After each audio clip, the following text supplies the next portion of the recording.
I'm Luke Story.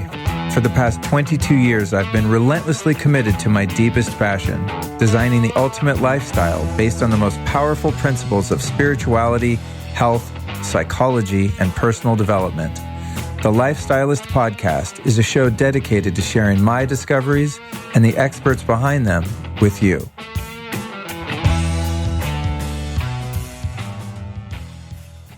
The sound in your ears is a bonus rebroadcast episode of the show featuring my recent appearance on the Mind Body Mentor podcast with my friend Steven Jaggers, recorded out in lovely Sedona, Arizona. In this conversation, which was recorded in a dry creek bed in the middle of the desert, we go down the rabbit hole of the current events in the world, biohacking integrated with spirituality, addiction recovery, psychedelics, and conscious relationships. Enjoy this conversation and may you be inspired to live your best life. I'll be back next week with an official episode of the Lifestylist Podcast featuring Dr. Joy Kong, where we discuss stem cell healing miracles and ketamine therapy.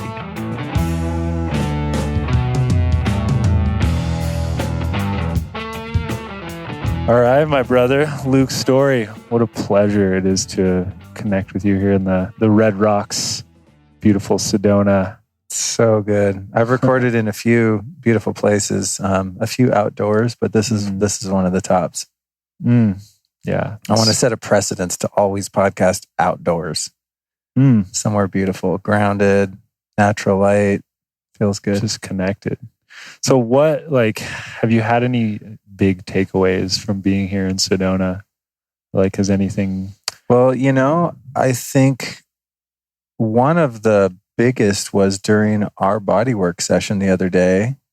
And I had a tremendous emotional, sort of like wringing out a towel and kind of shaking off a bunch of stagnant energy. And I got a very clear vision that after living in Los Angeles for some 30 plus years now, that I was carrying a lot of weight of the collective of that particular location and all of the electrosmog and just the artificial energy there.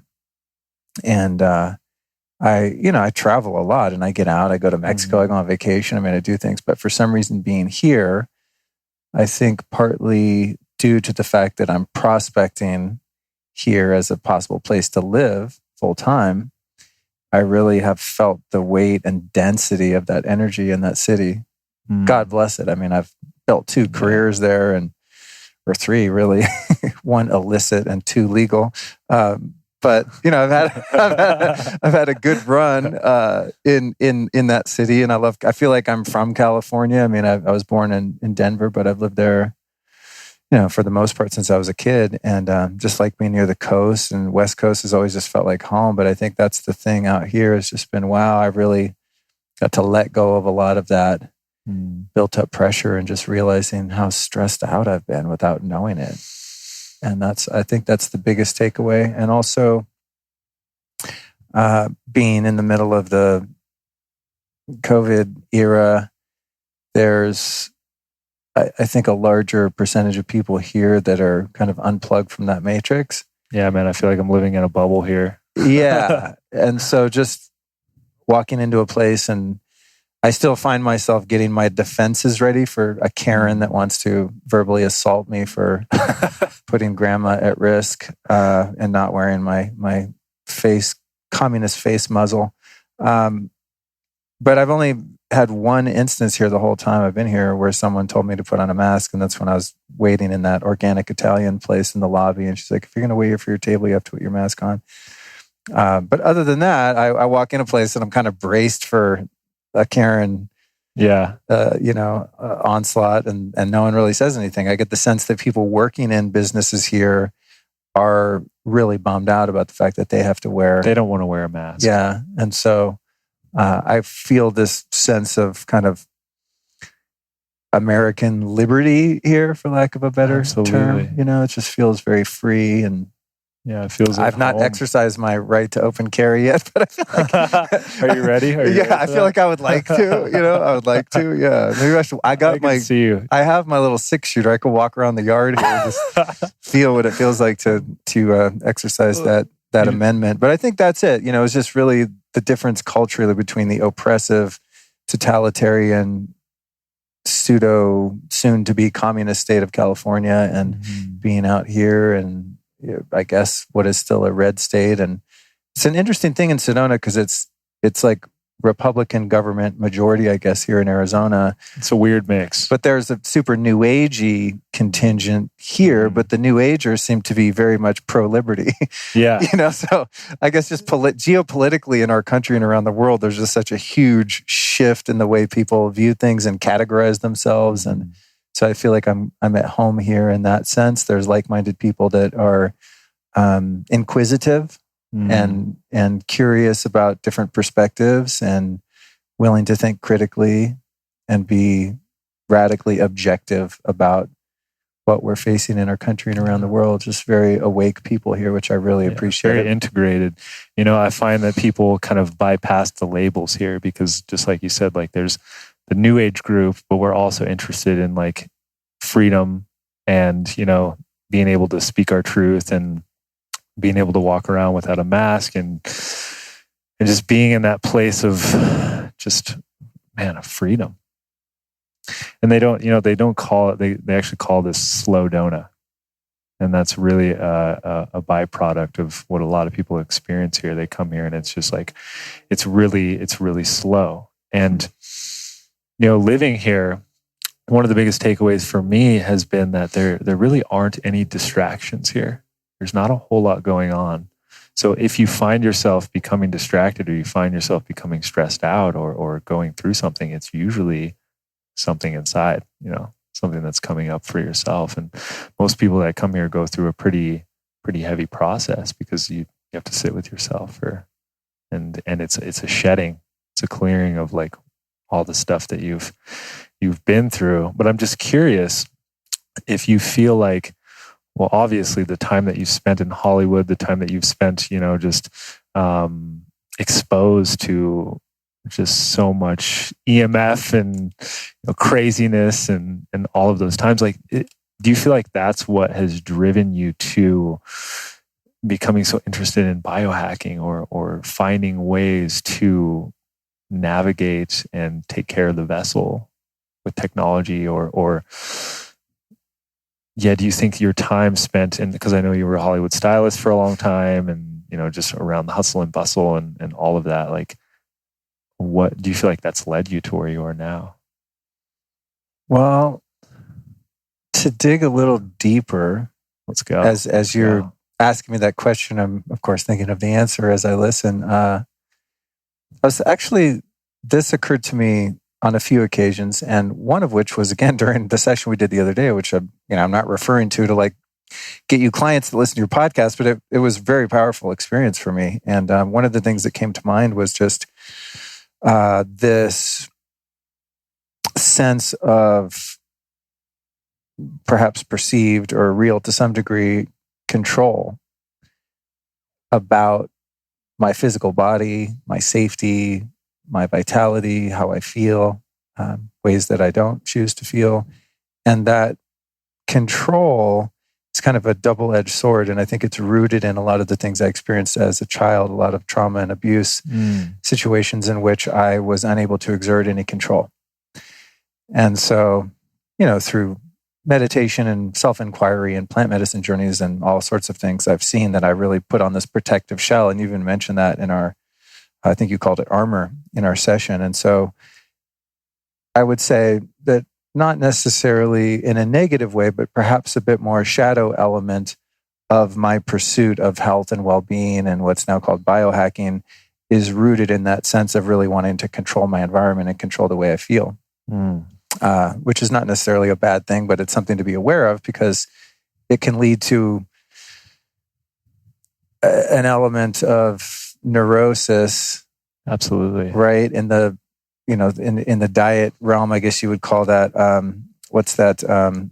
Orthorexia, where you're like so paranoid about everything that you eat and controlling and want to control your whole family and all that. Yeah. And I've been through all those different phases. I'm definitely much more live and let live now because I see the futility in trying to, and just the grossness and trying to get other people to comply with your wishes for their will. It's just not a healthy standpoint. But to your point, I'm seeing the unraveling now of kind of a lot of those control mechanisms and a deeper level of surrender.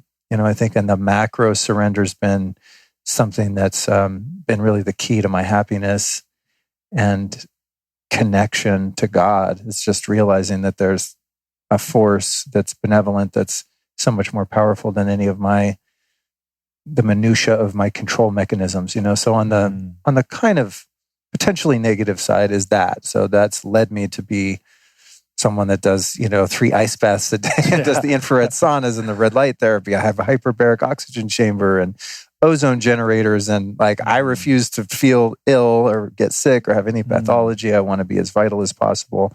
So on the physical side, I think that's it. But to your question specifically, everything that I do in the realm of physical health and why I'm such an advocate for being autonomous and really managing your own human meat suit is because I've lived so long in the city and I've gotten really ill as a result of just that inner urban lifestyle and being so disconnected from nature. So when you live in a big city like LA or New York City or any other city where you're really cut off from the elements like that, and not only that, but you're inundated with all that EMF, you escape, on weekends, or you take a vacation here or there to recreate, right? Recreation. My friend Daniel Vitalis broke that word down. I'll never forget. I was like, oh my God, we're pretending to be in our natural life way when we go to the park, right? Yeah. You go for a hike, it's a recreation area.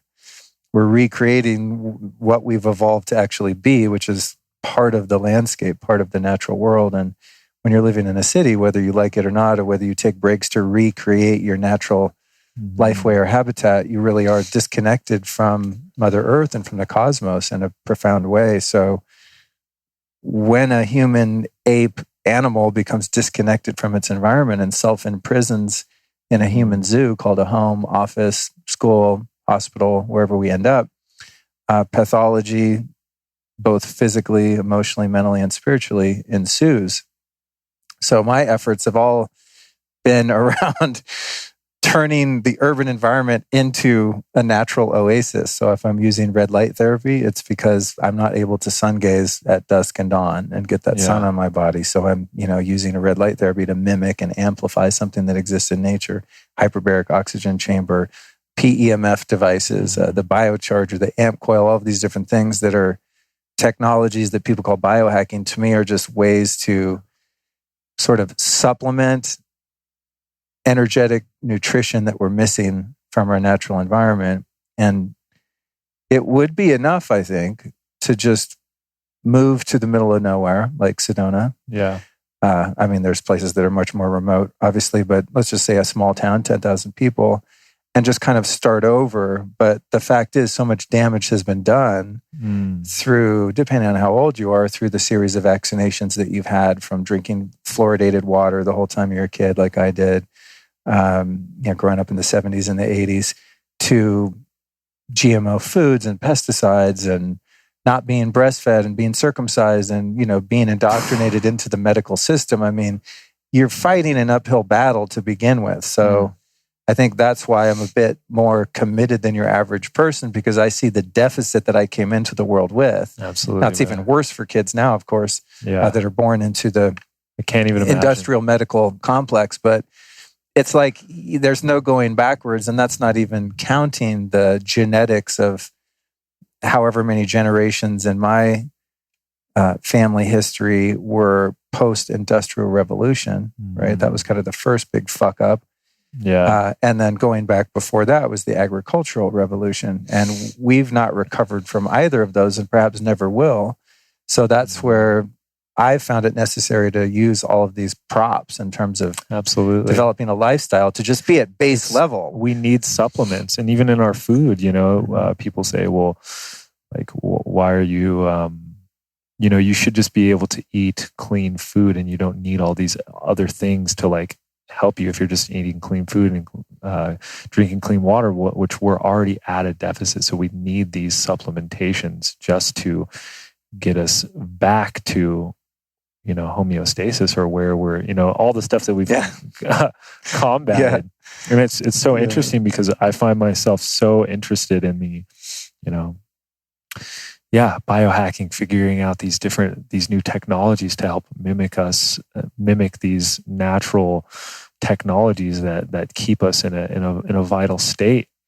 And you can go so far deep into it where you, just like you said, it's like a control mechanism where you almost start to it's almost like a sort of bypassing where it can start to get there. Yeah. And I see this with the it's so funny because I see both sides of the polarity or the spectrum. Like a lot of my really new age friends, they are bypassing the physical body when they're just like, let me just connect to God. Let me just shoot my Kundalini energy up into the ethers. And, I just I'm going to let my physical body die because it's, I want to connect to God or whatever it is. And that's a bypassing of the physical body where it's like, no, the physical body is the temple. And the temple is where we go to worship or where we go to connect.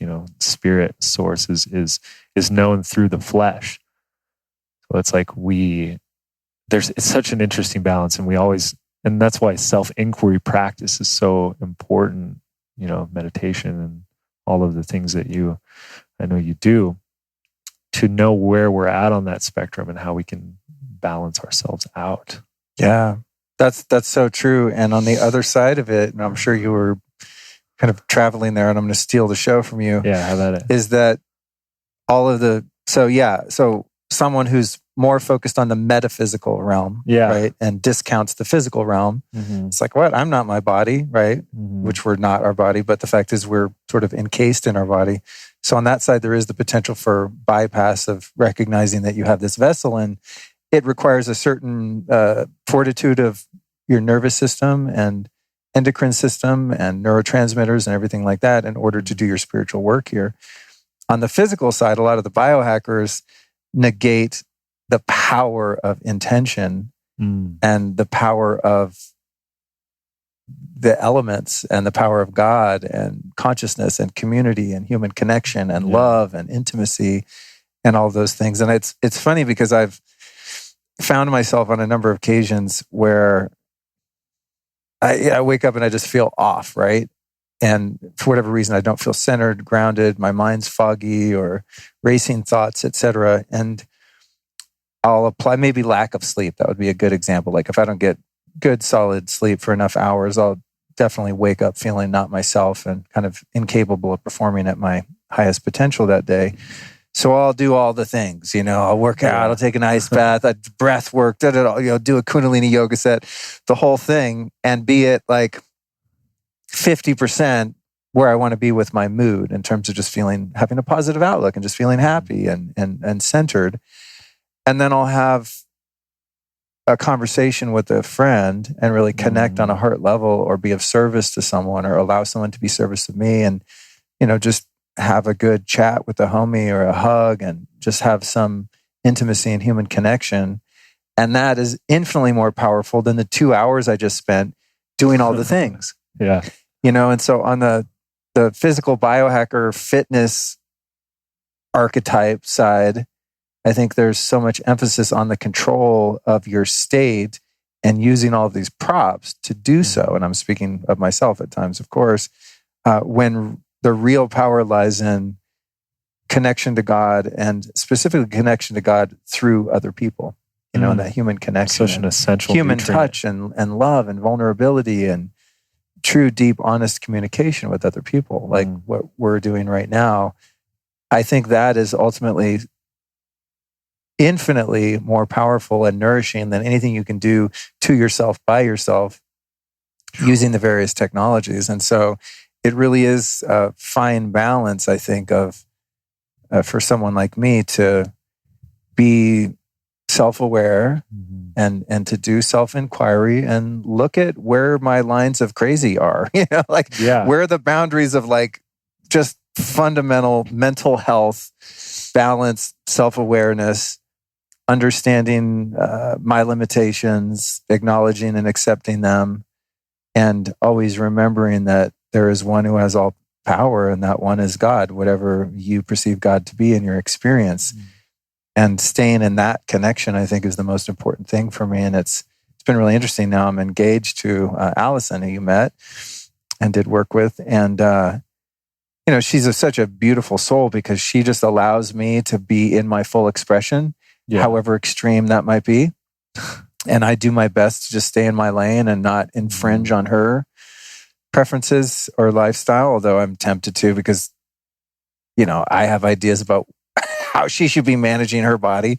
Yeah. But I've gotten pretty good at just staying in my lane. Unless she comes to me with a problem and says, "Hey, I'm feeling this or that. What could you do for it?" I'm like, finally, get you in the oxygen chamber, whatever it is. But I watch her, and it's like her way of staying in balance and staying centered, connected, happy, free, abundant, is just through her shamanic practices. She doesn't take any supplements.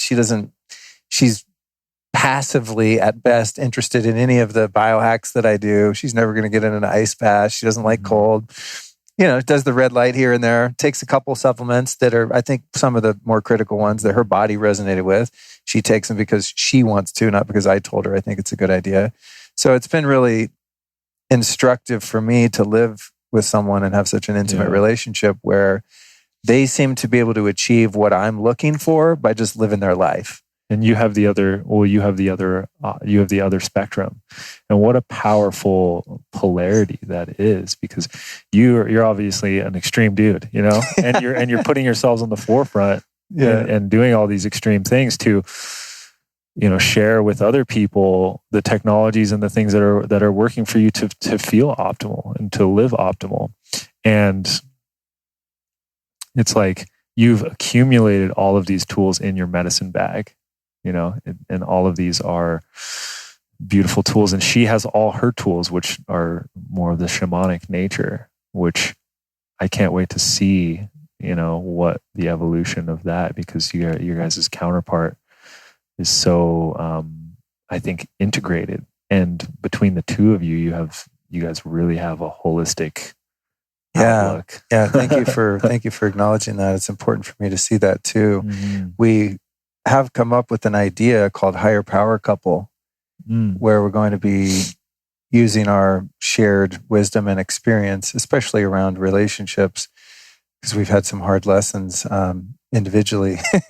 Now the lessons we share together are pretty easy comparatively. The lessons are like, how deep into love and intimacy and vulnerability can you go, versus how can you find the perfect match to trigger and reenact all your childhood trauma, which is, I think, a step along the way. But our experience is so much different than that, I think, because of the work that's been put in. So I'm actually really looking forward to, I'm also really looking forward to exploring that as well, and sort of codifying our dynamic and shared experience in a way that we can help people and reach people like that.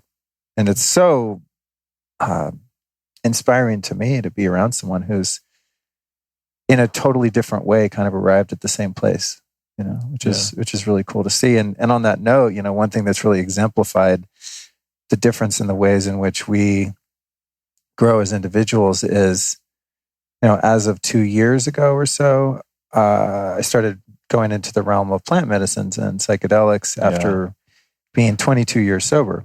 Part of the story that I left out was that I was, as a kid, a really incorrigible alcoholic and drug addict, and I got sober when I was 26. And that was really the beginning of starting to seek well-being in my life. And, it's a whole other story in and of itself. But I just did Vedic meditation and Kundalini yoga and did exogenous, methods of arriving at some sense of self-realization on the road to enlightenment. And then I discovered plant medicines and had such a positive experience, especially the first couple rounds of ayahuasca, that I became pretty enthusiastic about exploring that territory. And she met me or not met me, but we became a couple right in the middle of my enthusiastic exploration of that, to the point where it became a little bit of a concern to her because I was getting quite frequent. Not that I'm going to, relapse and go back and do street drugs or something, because not like you're doing ayahuasca recreationally. Yeah, it's just like, I think because of all, 22 years of work that I put in, once I used the medicines as a gateway to open up those different portals and dimensions, I was very intentional about the work that I wanted to do once I crossed over and lifted the veil into those dimensions. So it wasn't just like meandering into some psychedelic stupor. Like I go into the void. It's very intentional. Yeah, into the quantum field, and I'm working on things that I'm very deliberately, wanting to heal. Yeah. So anyway, with her, after a while, she started to express a little concern, because one weekend I'm going off and doing a mushroom journey. Next weekend I'm smoking Bufo Toad, DMT. And, every time I do it, I'm just like, holy shit, I come home and I'm like, man, I had this list of things that I worked through and realizations. And I think I was getting a bit overzealous about it just in terms of being able to really integrate all of those teachings. The biggest part. And so, the realization of one another that we came to was that I didn't realize that she has those experiences just on her own. She does astral travel and all of the kind of things that happen in a medicine ceremony at her altar every morning, kind of like on demand. And for whatever reason, I'm not as of yet wired that way, where I dip in that sense. So it helped me to understand why, from her perspective, she's like, dude, why do you need to go do medicine all the time? And she's a shaman telling me this, right? I mean, she's not a medicine shaman per se, but she's had her experiences. And I'm thinking, how could you not do this a couple times a month? Like, look how much I'm, getting done in the quantum realm. Yeah, I mean, I'm just healing, deep, deep stuff, past lives and birth trauma and just deep, deep shit that I've never been able to reach. And so the understanding was beautiful in that she has her way of doing things and things come to her naturally in that sense. And for me, that booster seat of medicine journeys has been really useful, but also now willing to explore in a more meaningful way other realms of doing that aren't maybe so disruptive to one's psyche, because doing a lot of medicine in a short period of time, I mean, you're hitting the reset button so frequently. Yeah, it can be pretty jarring in a way. So I'm thankful to have received that message from someone that's like, hey, there's other ways to do this. And I know that. I mean, I did that for 22 years. I've had crazy psychedelic and, profound realizations just doing a 3-hour Kundalini yoga set, and just absolute transcendence of all of this and healing deep things and having things be revealed from the subconscious and from the field and all of that. But takes a lot longer and it's a lot more work to get there that way, so it's been an interesting balance between the two of us where we've had to, I elected to take a break and kind of heed her not warning, but just her wisdom and acknowledging that maybe some discernment or prudence might be useful. And so I took quite a break, and then, now I'm slowly tiptoeing back into it here and there. But it was really interesting to take that break and kind of heed her wisdom, because a lot of 3D shit and 2D shit had to be dealt with right at that time. And I didn't see it coming. I was put in a position to buy a business partner out and, just tax things and money things and looking to buy a home things, just all very the real earthly, world shit, real world shit, all sort of came at this cascade of events after she noticed that I was being a bit frivolous, perhaps, with my journeys, and or at least a little bit frequent, if nothing else. And so I was like, "Cool, you know what? Let me respect that. And I'm gonna take a little break." And then all this real world shit happened. Got through it, few month period, and then felt like I'm ready to do some vision work now. And I did, and had a couple of really powerful experiences, and it's been all well. But it is really interesting being with someone who has the same mission, right? To evolve, to heal, to inspire and teach other people to have that experience in and of themselves, but doing so in a uniquely different way. Yeah, there's many ways to the top of the mountain. Yeah. Totally. It's like we're all going to the same place, and there's, like you said, my meditation teacher said there's a lot of different windows into the mansion of God, and so one way is not right. And it's also interesting how at different phases in one's life, you are attracted to a certain teacher or teaching or modality or system of evolution, and then you explore that and delve into that, and then it kind of runs its course, and then you find that you're evolving into a different another realm, plane, a different realm of evolving and healing. And so I'm someone that's really open to doing that. And I think my role is just, I'm the explorer that's kind of at the front of the pack, that's opening doors and checking things out and then reporting back to whoever wants to listen as to what worked, what didn't, and why. And at times that means being sort of a canary in the coal mine or a guinea pig of sorts and taking things to the extreme a bit in order to be able to accurately report what my findings are. And it's a fun gig. And I have the net benefit of pushing the boundaries sometimes a little too far and having to reel it back in. And also pushing the boundaries so far that I'm able to transcend leaps and bounds of limitations and unresolved trauma and things that have held me back from being my best self and living my best life. So I don't see any other purpose to being here. Like, why else would I be in a body and go through what is sometimes torture of being a human being here on the planet, on the earth plane, It's like, why go through this if there isn't an end goal? And the end goal is to not only evolve myself, but to bring as many... To be of service. Yeah, as many folks as I can along with me. And that comes from my time spent in addiction recovery. It's like, it's one thing to be saved yourself, but it won't last long unless you're there in earnest, willing to be of service to other people that want to achieve the same for themselves. We'll be right back at you after this brief but important announcement. I'd like to take a moment to talk about EMF, or electromagnetic frequencies. If you've been listening to this show for a while, you know this is a huge issue in our home environment and in the world collectively. In my opinion, this is one of the greatest threats to not only human health, but all life on Earth. So I've done everything I can to mitigate the EMF in my house. And I've spent so much time and energy doing so that I decided to create an entire online course for you about it. It's going to be launching in a few weeks, and I'm going to give you an opportunity now to get on the wait list and save yourself $100 on the course. I created this course because I'm extremely sensitive to EMF, and I found this out the hard way by living unknowingly under 2 massive cell towers for 3 years. I suffered from insomnia, migraines, blurred vision, vertigo, nausea.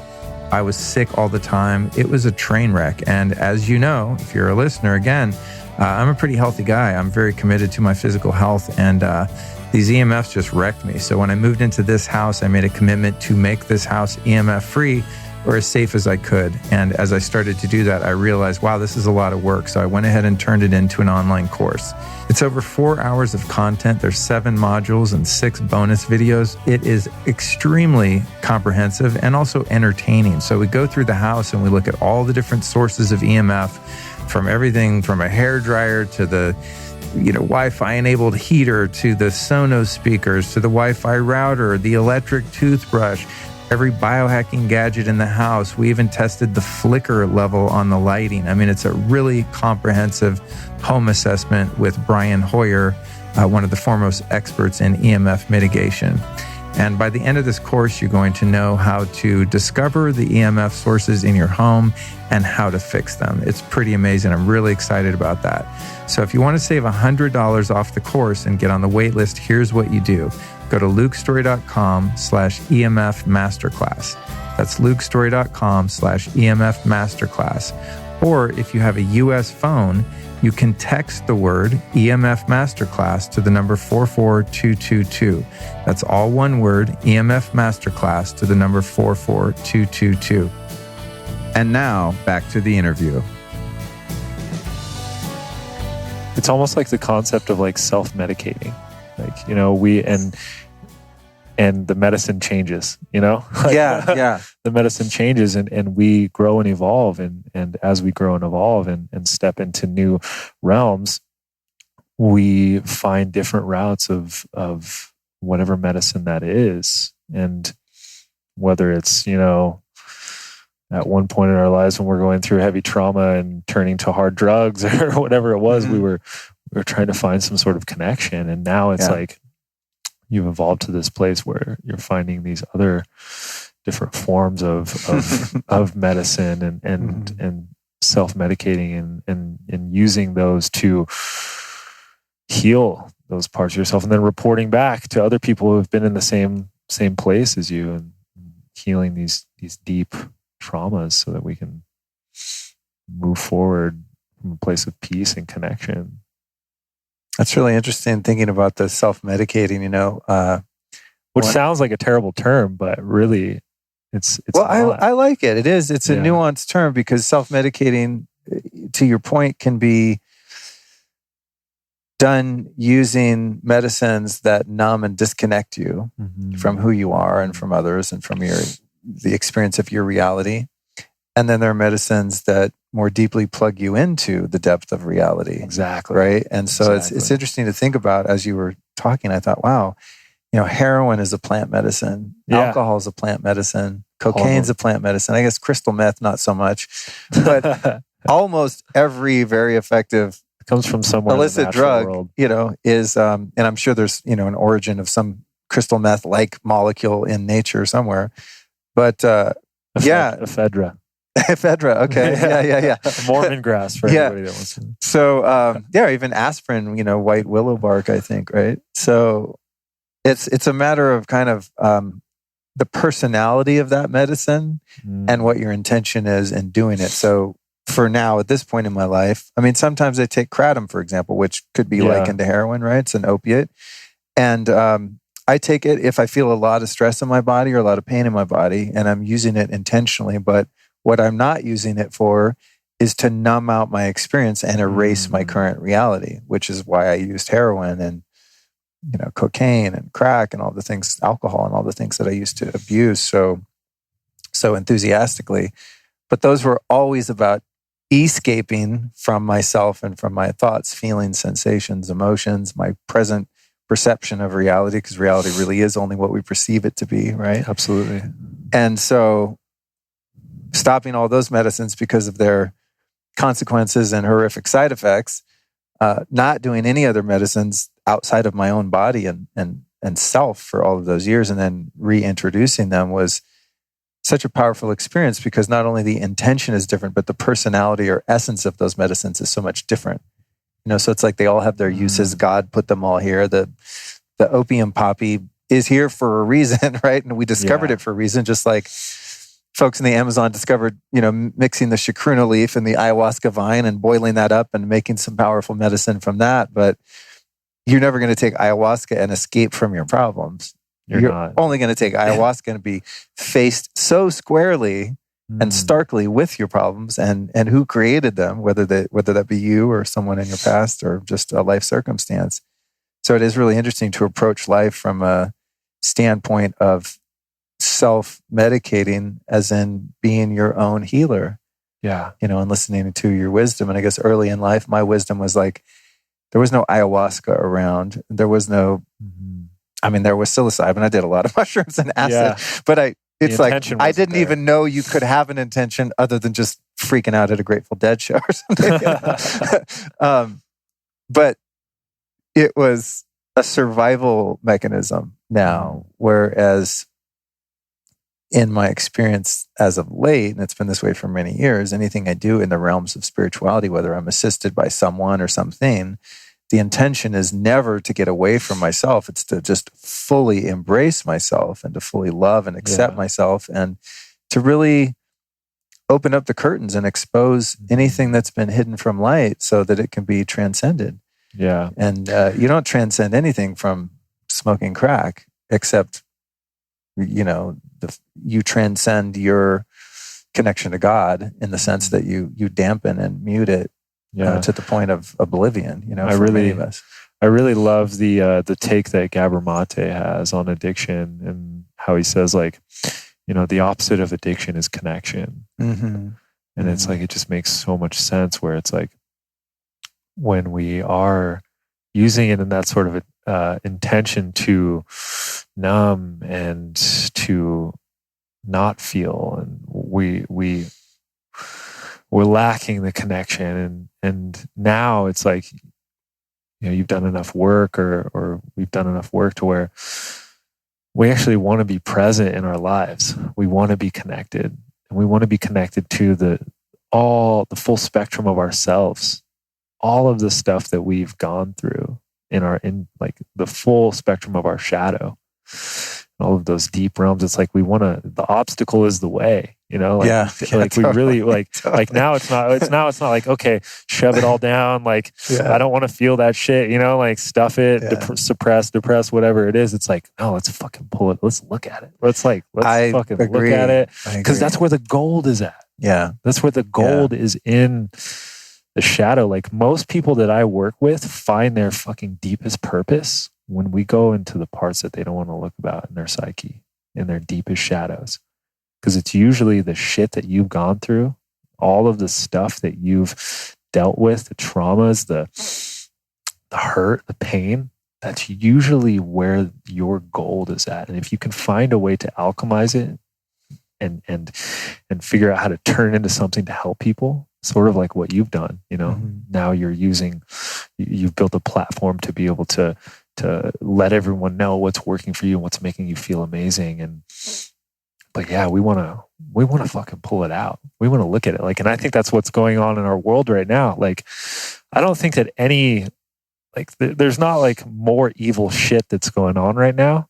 I think it's just like, now it's like, it's all out there and we can see it. And it's like, we're fucking looking at our collective shadow. Like, it's right in front of us. Yeah. Like, are we going to look at it and what are we going to do with it? Are we going to make a change? Are we going to like face it?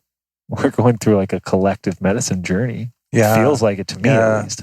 The world's in rehab right now. we need our 12 steps. We all just got our final DUI, and we're at the end of the road. Yeah, what you're saying though about that Gabor Mate, the connection versus addiction, it's really interesting. What came to mind was the unprecedented and undeniable impact of the 12 steps as a spiritual teaching and as a movement collectively. And I've often, as someone who's been rescued by that group of teachings wholeheartedly, and I owe everything that is in my life now to that experience. You have to talk about it in kind of a roundabout way because of the principles of anonymity and all that. But let's just say the 12 steps as a teaching have been really influential in my life. And the core of why that is so transformative and so powerful is because of the human connection and the unconditional love that is found in those little groups of people around the world that are coming together and being forthright and vulnerable and honest about their particular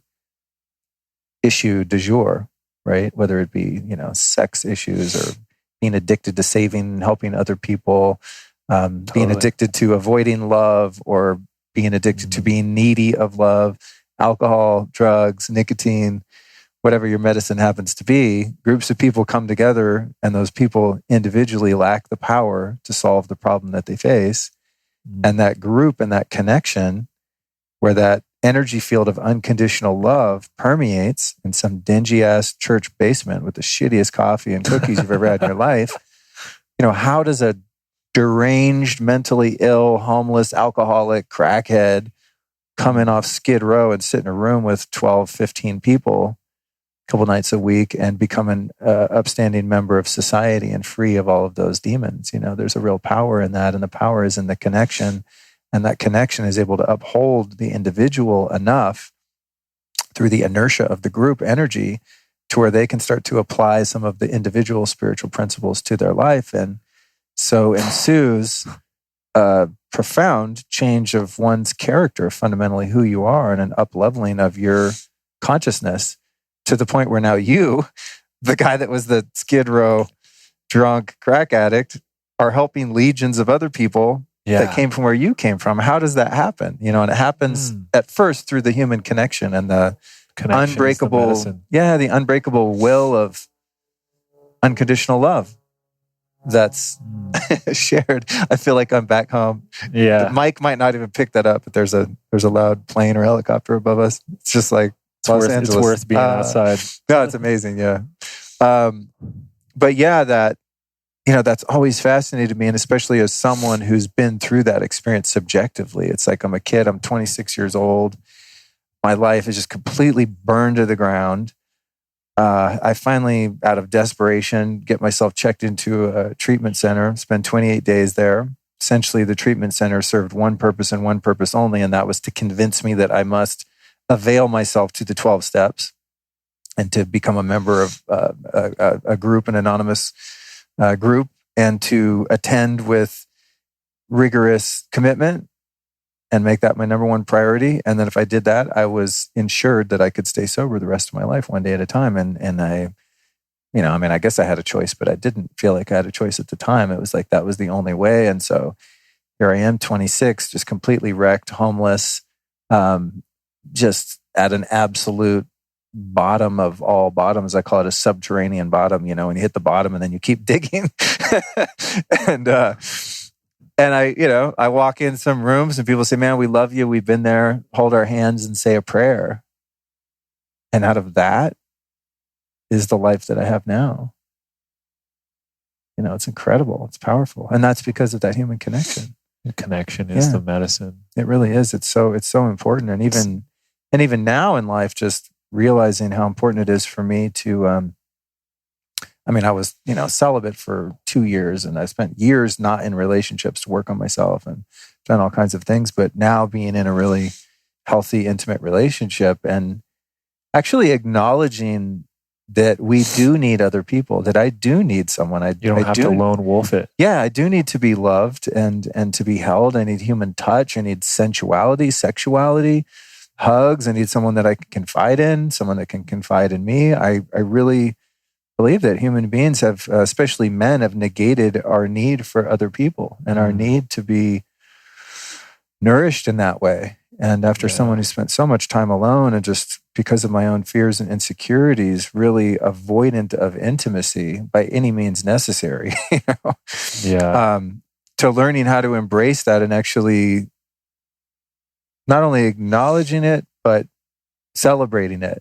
That, wow, yeah, sometimes I really do need other people. Imagine that, as someone who just prided myself on being a lone wolf and like, fuck the world, I'm going to do this my own way. But looking at the black and white results and the fruits of my labor, not only was I not successful in so many different areas of life, but I was unfulfilled and really unhappy and ultimately very lonely. Yeah. You can go really fast when you're alone, but if you want to go, if you want to go far, you got to go together. I like that. That's a tweetable. That's not my quote. I don't know whose quote that's a good one. We'll take it. Yeah, man. Connection is the medicine. Community is the medicine. And that was, when I first moved up here to Sedona, I came from the city, Scottsdale, Phoenix area, and I had a huge community there. I was a teacher at a well-known holistic school there and had a big community there. And I needed a deep reset. I needed some time alone, which I think is so important to be able to connect because you actually know who you are and you have a deep sense of self and what you want to be. Because sometimes when we do connect, we can get enmeshed. And lose our sense of self. So it's this dynamic of being solid in yourself, knowing what your medicine is and what you carry, and that way you can bring it to the other half. And I'm sure you witness that in relationship, totally. But I spent, which I do all the time, because we lose ourselves in relationship too. But coming up here for 2 years, the first year and a half, I was just in my little hobbit hole, like just fucking doing my own thing and just spending so much time alone. And it was so healing, just really unpacking a lot of the wounds, the trauma and everything. And but I started to really feel a lack of community and a lack of connection. And I didn't have a tribe. I didn't have a close group of friends. And then I just could feel how important I was doing. Like I was cold plunging. I was like, every morning I'd be out there in the sun with my bare feet and doing and just eating amazing food from the farmer's market and everything. But there was just a deep lack inside where I was just like, I didn't have a partner. I didn't have a community, and I could just feel the depression coming through. And now it's like, it's so amazing to see. And Sedona's evolved a lot too, because there's a huge community that's brewing here and deep connections with people. And I can just I can feel how powerful it is to have a powerful community with you. And I deeply believe that we are communal beings. And that is a huge purpose of our that is a huge purpose for us on this planet, is to deeply commune with each other, deeply commune with the planet and the plant kingdom and the animal kingdom and everything that's here. And I think that one thing that with the psychedelics that has, I know they've shown from like brain scans and stuff is the brain, it kind of drops the like whatever psychedelic it is. I think this was done with LSD, but it drops the compartmentalization of the parts in our brain. So there's more connectivity to the different realms in our brain. And we can actually make those connections in our head to the different things that were potentially closed off. And where I'm going with it is like the compartmentalization is such an epidemic with us. And you know, we live in housing communities, but nobody fucking knows their neighbors. Like we can't, you know, like we yeah. That's funny. I never made that connection. Yeah. Like you think about, because I'm looking for houses now, and sometimes they're in a gated community. Yeah. You know, you think, oh, that's nice. We're in a community. Not really. Yeah. Although my dad and his wife live in a gated community, and it's some older folks who's on a golf course and stuff out in Colorado, and it actually is a really nice. They've made friends and they all play tennis together, and it is a community. But yeah, I think with people that are younger and, you know, kind of, especially people that have grown up in an urban area where it's not necessarily safe to just be emotionally and physically open to people that you meet, because there's such a high concentration of kooks in an urban area. So true. You have to be. I'm in a bubble here. You have to be a bit more, cautious about who you allow into your field, I guess you could say. But yeah, I think one of the things that really is becoming clear to me is just the need for, I don't need a lot of friends, but I do need a few really close friends that really know me, that really, really see me, you know. And in your romantic relationship, of course, that's,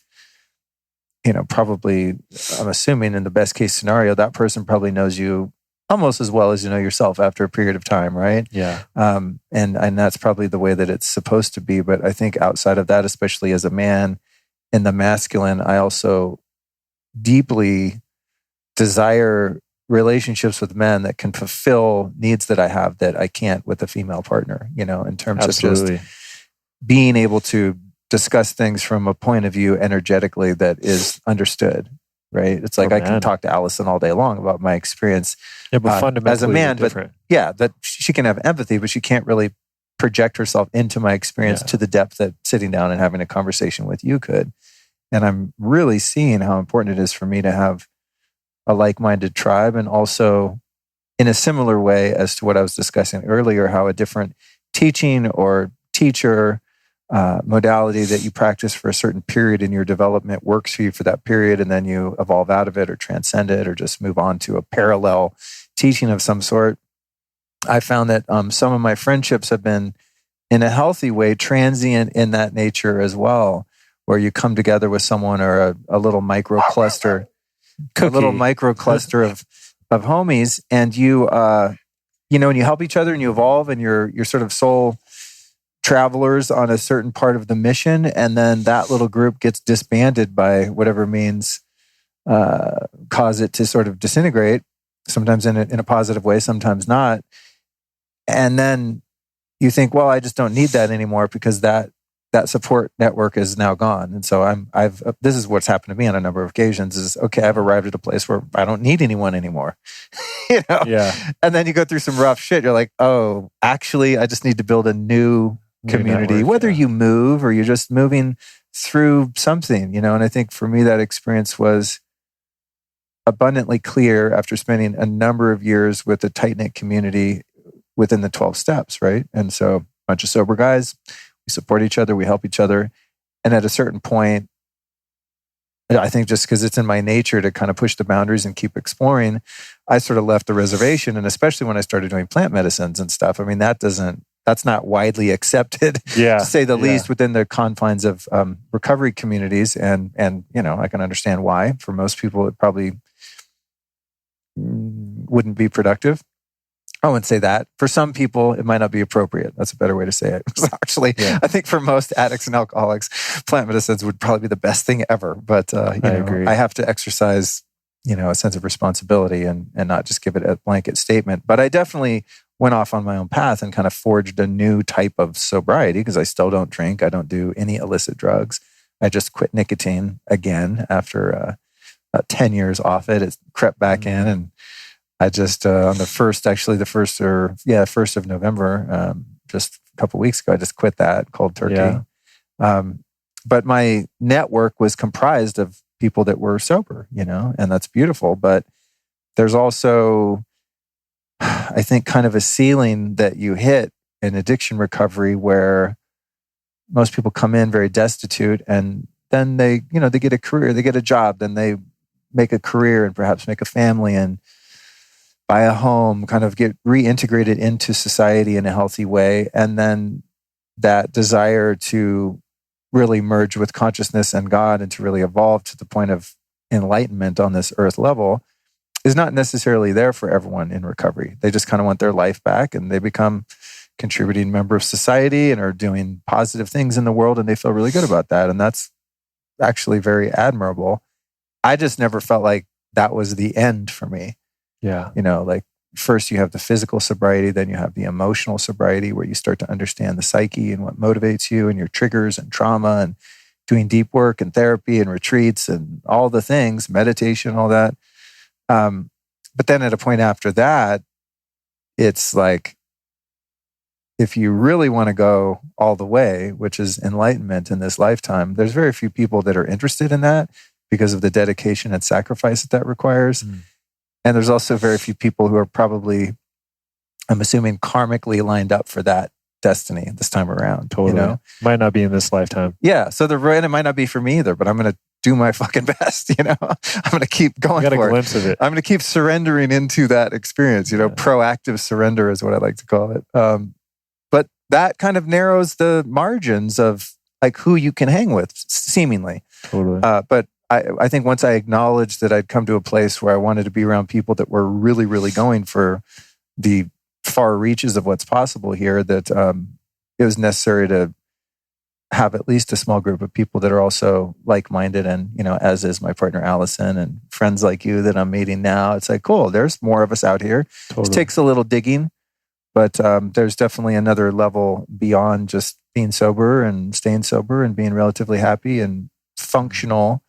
That is really appealing to me. And that's, I want to get to the highest level of consciousness I possibly can while I'm in this body here for as long as I'm supposed to be here, so that I've fulfilled my agreement here, which I feel like there's an agreement, a soul contract with God that says, put me in a body, put me in, coach, Put me in, coach. Yeah, I'm ready to play. Put me in a body, and I'm going to do my best to evolve as much as I possibly can in terms of my consciousness while I'm in that body until the day it's meant to expire.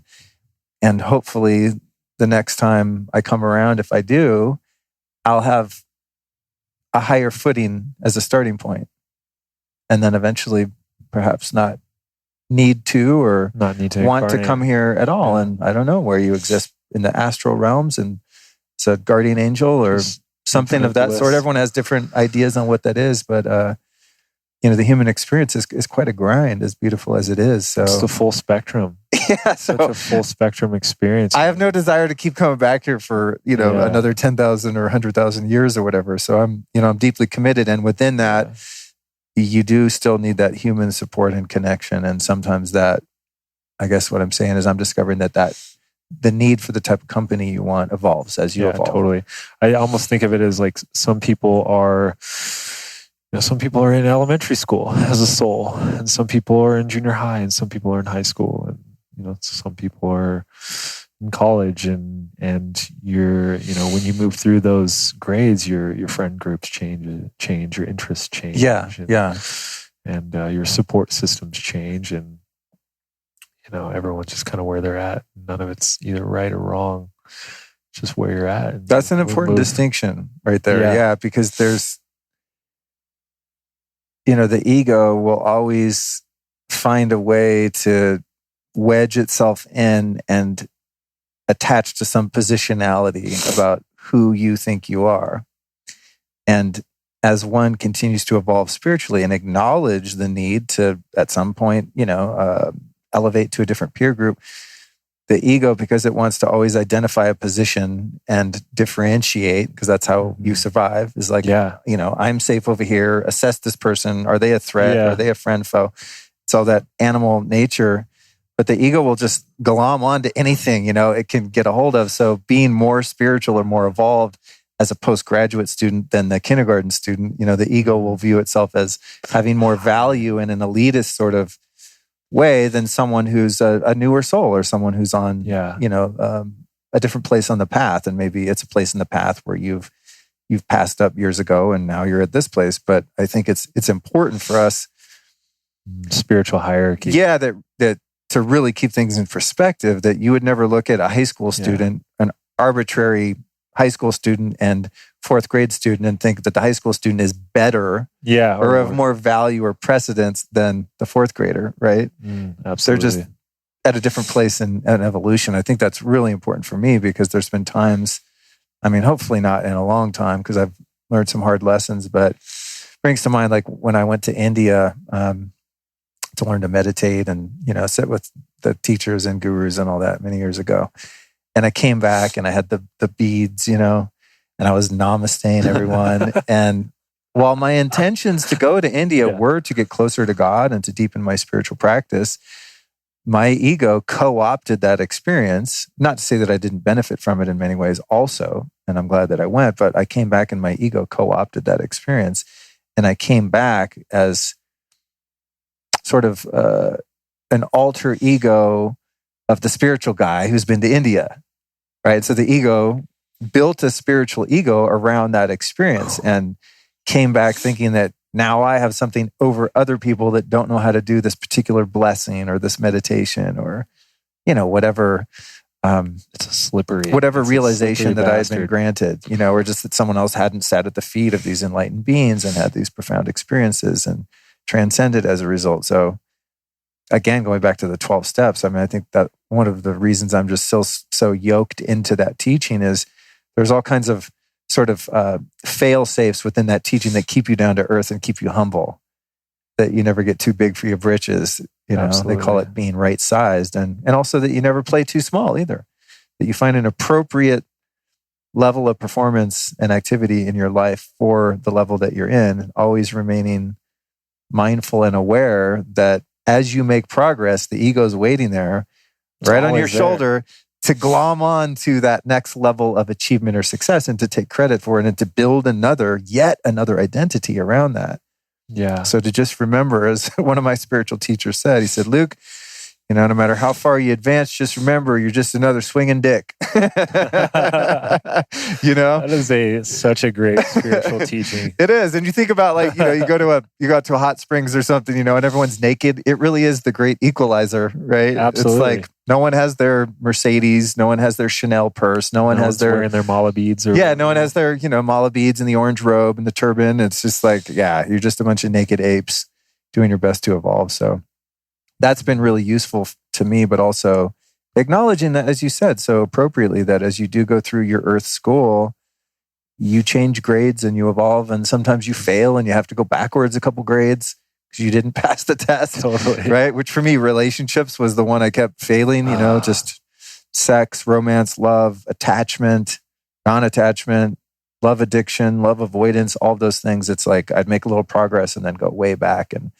go back a few grades and have to, reintegrate and relearn all those things. And I think many of us have those different areas of life in which we really struggle. So for some people, it's finances. That's been a big one for me.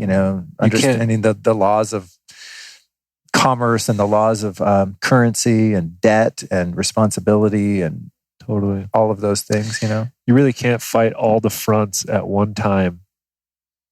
Sorry, I was just looking at what the dog was up to there. You're Cookie, good. Carry on. You're good? She's good. All right. I just thought, man, did I just see a bobcat in the tree? No, it was the dog going back on the steps. Carry on. That would not be good. Well, I think we're at a low coyote risk hour right now. Yeah, so we are. probably There's okay. nothing. She's good. Yeah. Yeah, as you're saying that, it's like you really can't fight all the fronts at one time. We can grow in these different areas, and but to be fighting all of the fronts of self-development and finance and spirituality and everything, it's like we're gonna ebb and flow between them. And maybe at this season of my life, I'm really focusing on these areas, and at this season of my life, I really have been neglecting my finance area. So it's like let's move into that area. And I'm curious, like, kind of to wrap this up a little bit, what are you currently like really interested in, or are you really feeling yourself focus on? Right now, I would say being relatively new at a dynamic, healthy relationship and learning about the different levels of intimacy that are there, what a really healthy connection feels like, how to build a home and a family around that connection, and discovering what I think is a higher purpose of sexuality, a higher purpose of intimacy, as it relates to my relationship with my body, the relationship with the partner's body, all of that whole piece of having had, for the most part, a very superficial relationship with my body, with the partner's body, and also just so many barriers to intimacy and vulnerability.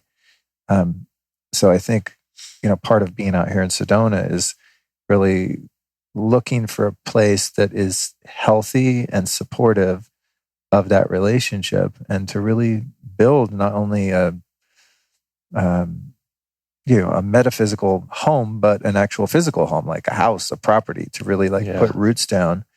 And also within that, to really build wealth and overcome any limitations to my perceived capacity for abundance, and to relinquish and surrender any guilt around having a desire to be financially secure into the future, and that wealth and spirituality can coexist, and that you can be the steward of currency and use it for good.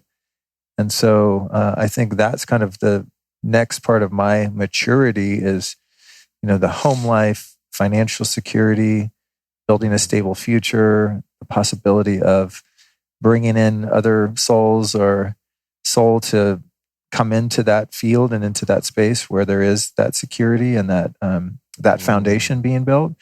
So it's interesting to be at that place at 50. You know what I mean? Totally, I don't think I'm old. It's probably, somewhat common that men kind of finally have sown their wild oats and realize there's more to life than just being a single dude and doing whatever you want and having fun. I've been there for quite a while, but it took a while to align with a partner that was ready to really meet me there. So I think in my life right now, it's about that. And lastly, really finding a way to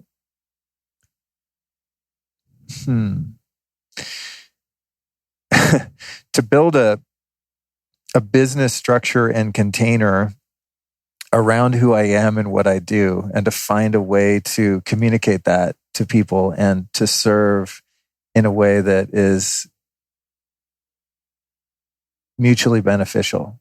Now it's like I have my podcast and I represent a number of different brands. I do affiliate marketing, I do online marketing, but the next move for me was doing a retreat, and then COVID happened like 2 weeks after I was just about to sign on a location in Topanga and out in LA. And so I had to do a little pivot there and move into online. So I think from like a business standpoint, where business meets my mission, fine tuning that a little bit and really becoming more willing to put myself out there in that way, especially in the realm of personal development and spirituality, and sharing my wisdom and experience in those areas, because it's really easy for me to hide out in the biohacking territory, and just it's superficial, right? It's like, I could teach people how to do an ice bath or like what's the best infrared sauna or all the things. And they're all fun. And I really do have a passion for physical health and, just